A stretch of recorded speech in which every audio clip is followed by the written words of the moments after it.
Viral, napaka-cute na twerking dance, kulitan backstage banding ng moments ng mahalima kinatuwaan.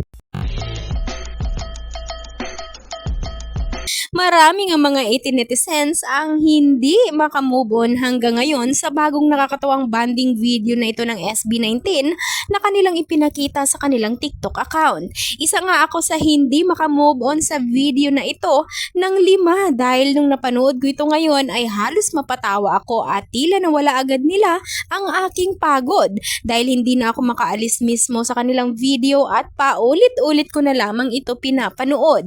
Malamang hindi lang ako ang nakakaramdam ng ganito, alam ko pati kayo. Paano ba naman kasi sobrang napaka-cute talaga nilang 5 sa video na ito at marami din ang nakami sa ganitong banding nila. Sa nasabing video ay makikita silang nakatayo at agad na ngang sinimulan ni Stel ang napaka-cute na twerking dance step.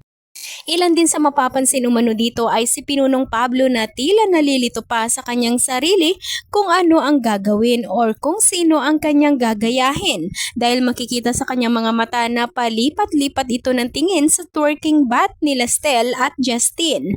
Pansin na tila sobra-sobra din ang kanilang pagpipigil sa kanilang sarili na hindi mapahalakhak sa kanilang ginagawa.